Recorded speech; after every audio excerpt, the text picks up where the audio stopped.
उपई वक्त दी कैसी मैनू मारवे, पांडो गए अज जुए विच हारवे। ओ लाज रख ले तू मुरली वालिया, की गऊ अज शिरां विच कारवे। अज सिरा विच कारवे। उपई वक्त दी कैसी मैनू मारवे, पांडो जुए विच गए मैनू हारवे। लाज रख ले तू मुरली वालिया, की गऊ अज शिरां विच कारवे। बाला तो मैनू खिच के दुशासन बिच सवाले आया बे। बाला तो मैनू खिच के दुशासन बिच सवाले आया बे। दुर्योधन ने चीर हरण दा अज है हुक्म सुनाया वे। दुर्योधन ने चीर हरण दा अज है हुक्म सुनाया वे। पंजो पांडव योद्धे बड़े बलकार वे, कि मैं बैठे अज हो के लाचार वे। ओ लाज रख ले तू मुरली वालिया, कीरी गऊ अज शेरां विच कारवे। ओ लाज रख ले तू मुरली वालिया, कीरी गऊ अज शेरां विच कारवे।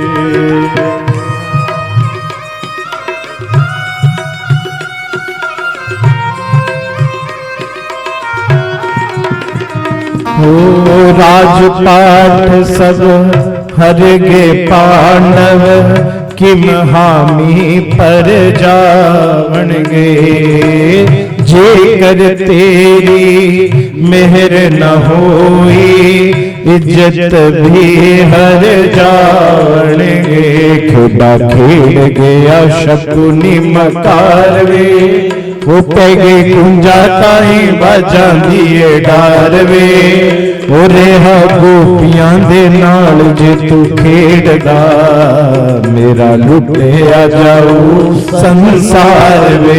ओ लाज रख ले मुरली वालिया, किरी गऊ अज सिरा विच कारवे। ओ लाज रख ले तू मुरली वालिया, किरी गऊ अज सिरा विच कारवे।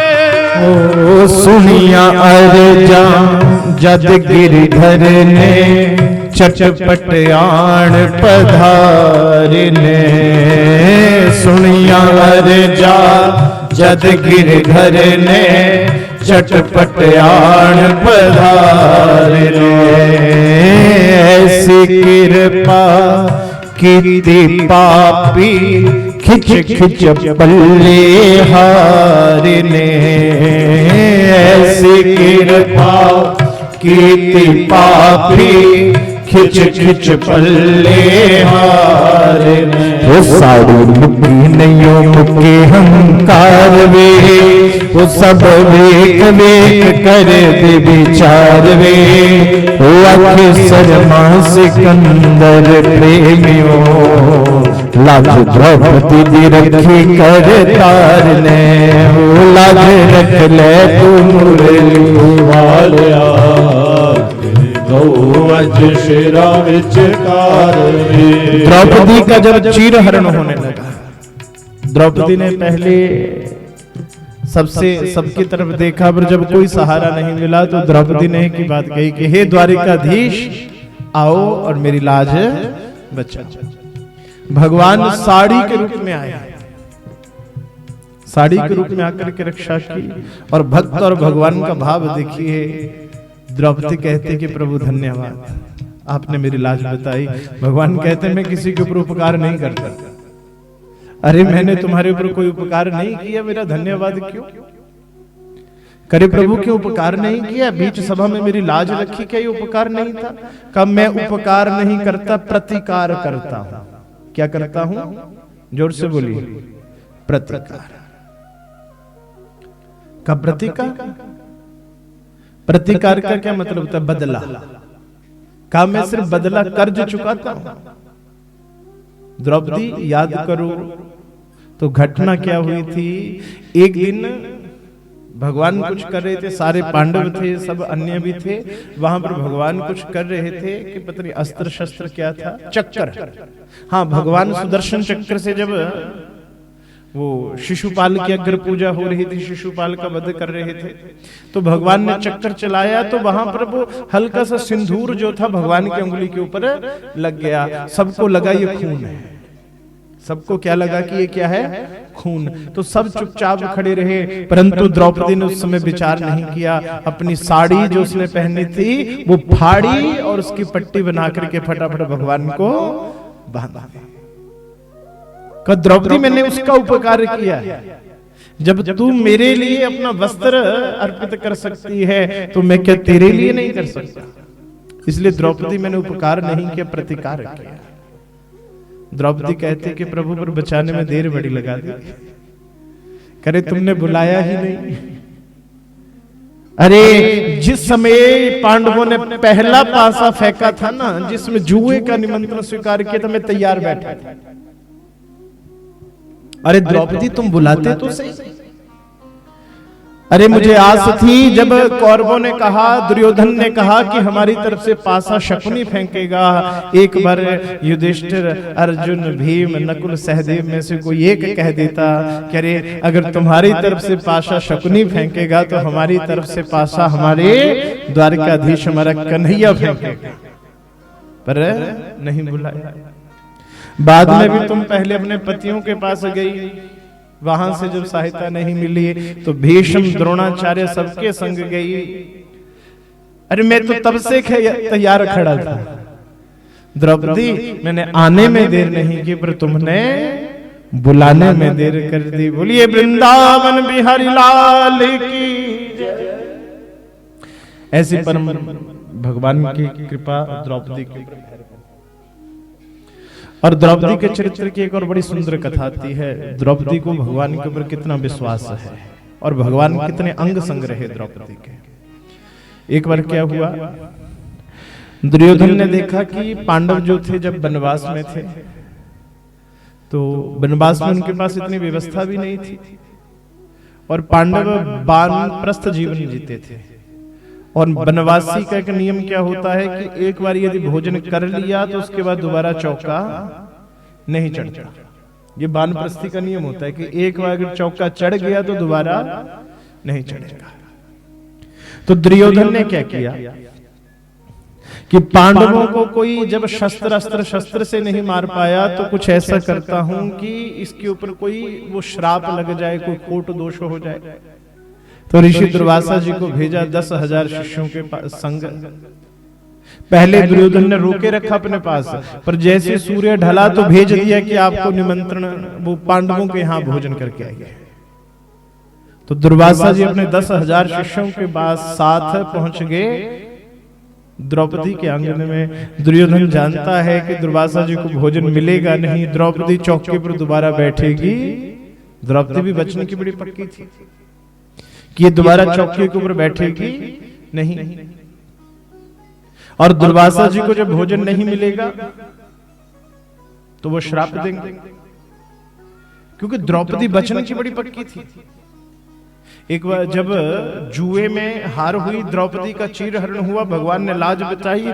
धृतराष्ट्र ने कहा कि द्रौपदी तुमने बड़ा कष्ट सहा, तू जो मांगेगी सो मैं तुझे देता हूं। धृतराष्ट्र चाहते थे द्रौपदी अपना राज्य मांगे। कहा महाराज अगर मुझे देना चाहते तो ये दीजिए, जो मेरे पति हैं, आप जो जुए में वो पांडव कौरवों के अधीन हो गए थे, दुर्योधन के अधीन हो गए थे, दुर्योधन ने जीत लिया था। कब मेरे पतियों को अधीनता से मुक्त कर दीजिए। मेरे पतियों को अधीनता से मुक्त कर दीजिए। पतियों को अधीनता से मुक्त किया। कहा द्रौपदी और मांग लो कुछ। तो द्रौपदी ने एक बात मुझे याद नहीं, कुछ और मांगा, पर ये नहीं मांगा कि हमारा राज्य हमें वापस कर दो या वनवास हमें ना हो। धृतराष्ट्र कहते कि कुछ और मांगो। द्रौपदी कहती है मैं क्षत्रिय हूं, और महाराज नियम कहता है कि क्षत्रिय को जीवन में 2 बार ही दान लेने का अधिकार होता है। ब्राह्मण को जाली मर्जी नहीं 100 बार, वैसे जाली मर्जी आधे सुक्के करने। हाँ, फिर मांग। ब्राह्मण बार बार मांग सकता है, क्षत्रिय केवल 2 बार मांग सकता है, और जो वैश्य है क्षत्रिय है उनको 3 बार मांगने का अधिकार है। तो द्रौपदी कहती है कि नियम कहता है कि 2 ही बार मांगने चाहिए क्षत्रिय को, और महाराज मैं 2 ही मांगूंगी, तीसरा बार नहीं मांगूंगी। मैं अपना राज्य नहीं मांगने वाली। अगर मेरे पति इनमें थोड़ी सी भी पुरुषत्व होगा तो अपना राज्य अपने आप लेंगे। द्रौपदी बड़ी चरित्रवान और निष्ठावान स्त्री थी। अब जैसे ही भैया सायंकाल सबने भोजन कर लिए तो दुर्वासा जी पहुंचे 10,000 शिष्यों के सहित वन में। द्रौपदी कहती है अगर चौका दोबारा चढ़ाया तो नियम बदलेगा। पांडव सोचे अब इतनी व्यवस्था 10,000 ऋषियों की कहां से करें। तो पांडवों ने क्या किया, कहा विचार करने लगे कि इससे बढ़िया तो हम ये करते हैं कि यहीं पर दाह कर अपने आप ही जल जाते हैं। ऐसे भी दुर्वासा जी श्राप देंगे तो बाद में ब्राह्मण का अपमान भी होगा, श्राप भी मिलेगा, इसलिए हम पहले ही क्यों ना। और वहीं पर पांडवों ने विचार किया कि हम अब आग लगा देंगे। द्रौपदी को पता चला तो द्रौपदी कहती है कि अरे महाराज आप क्या कर रहे हो। सुनयो भागवती, सुनयो भागवती को वचन, भक्ति भाव भरे ओ करो मन आए, श्याम पूजे ये काम है। द्रौपदी कहती अरे अब क्यों आग लगा रहे हो। अरे जो हमारे पग पग पर सहाय रहे वो श्याम कहाँ है, वो श्याम कहीं नहीं गए। एक बार भाव के साथ उनको बुलाओ तो सही, वो श्याम दौड़े आए। द्रौपदी कहती है अरे मेरे प्रभु का नियम है कि जब जब भी श्याम बुलाओ, कि जब जब भी श्याम बुलाए, हो प्रभु दौड़ चले आए, प्रभु दौड़ चले आए, प्रभु दौड़ चले आए, प्रभु दौड़ चले आए। वो जब जब भी भक्त बुलाए, जब जब भी भक्त बुलाए, प्रभु दौड़ चले आए, प्रभु दौड़ चले आए, प्रभु दौड़ चले आए, प्रभु दौड़ चले आए। ओ प्रभु दौड़ चले आए, प्रभु दौड़ चले आए, प्रभु दौड़ चले आए, प्रभु दौड़ चले आए। ओ जब भी संकट सताए, जब जब भी संकट सताए, अपने श्याम की शरण में आए, अपने श्याम की शरण में आए। प्रभु दौड़ चले आए, प्रभु दौड़ चले आए, प्रभु दौड़ चले। एक बार गाइए सभी, दौड़ चले आए, वो प्रभु दौड़ चले आए, प्रभु दौड़ चले आए। प्रभु आवाज बड़ी कम है। वो प्रभु दौड़ चले, वो प्रभु दौड़े। द्रौपदी कहती चिंता क्यों कर रहे हो, एक बार भगवान को बुलाओ तो सही, हमारी सहायता वाले करने वाले प्रभु आएंगे। इतना विश्वास इसको भगवान के ऊपर। सुनयो भागवती को वचन भक्ति भाव भर्यो, करो मन आए श्याम पूजे ही ये काम है। आवत ही कोही मोही भूख लाग देवो कछु, महासकुचाए मांगे प्यारो नहीं धाम है। द्रौपदी के सामने भगवान प्रकट हुए, पांडवों के सामने बुलाया इसलिए भगवान को कि प्रभु दुर्वासा जी बैठे हैं भूखे, 10,000 शिष्या, उनका भोजन की व्यवस्था कैसे हो। और भगवान आते कहते, अरे द्रौपदी भूख लगी है बहुत ज्यादा, बहुत भूख लगी है, कुछ खाने को दो पहले, फिर कुछ काम कर, फिर पूछता हूं तुम्हारी समस्या क्या है। द्रौपदी कहे, प्रभु इसी समस्या को तो बुलाया है। द्रौपदी ने बर्तन दिखा दिए तो प्रभु मांगे प्यारो, प्यारो नहीं धाम है, कि प्रभु कुछ नहीं बचा, न खाने को शेष बचा, और प्रभु भंडार भी दिखा दिया, न बनाने को कुछ शेष बचा। विश्व के भरणहार धरे हैं आहार अजू, हम सो दुरावो कहीं वाणी अविराम है। भगवान कहते द्रौपदी झूठ बोलते शर्म नहीं आती है? झूठ बोलते तुझे शर्म नहीं आती? कहा प्रभु मैंने क्या झूठ बोला, ये लो देखो बर्तन है कुछ प्रभु, करे वो देख। द्रौपदी ने बनाया था साग। क्या बनाया था? देखिए निष्ठा, साग बनाया था। आप देखना साग का जो बर्तन होता है, अगर साफ भी कर दो तो कहीं ना कहीं छोटा सा तिनका कोई रह जाता है। तो भगवान कहते हैं वो देखो वो अंदर एक छोटा सा बचा है ना, वो बचा तो है। बोलते मेरे पास कुछ नहीं है। विश्व के भरणहार धरे हार अजू, हम सो दुरावो कहीं वाणी अभिराम है। लग्यो साख पत्र पात्र जल संग पाई गए, पूर्ण त्रिलोकी विप्र गिने कौन नाम है। भगवान ने कहा तेरे पास क्या कमी द्रौपदी, लातों से भूख बड़ी लगी है। और द्रौपदी ने वो साग का छोटा सा पत्ता, छोटा सा तिनका हाथ में उठाया, भगवान के हाथों पे धरा। भगवान ने कहा थोड़ा जल भी ले आ।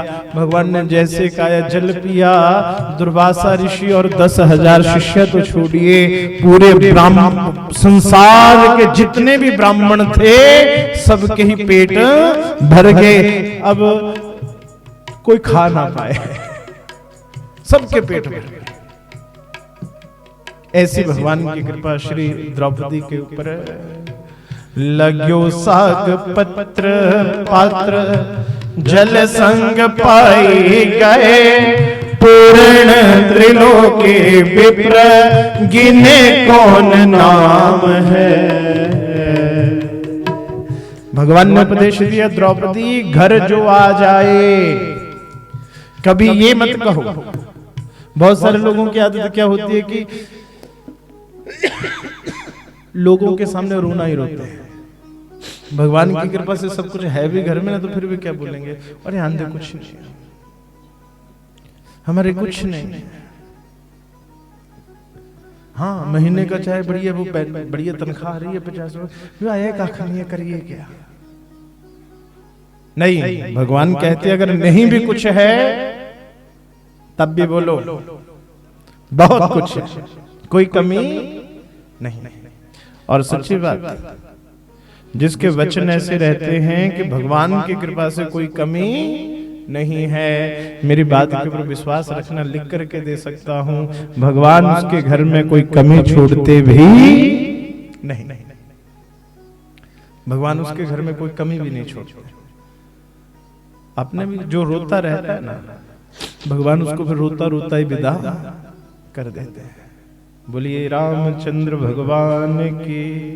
तो परम भक्त हरिवल्लभ श्री द्रौपदी जी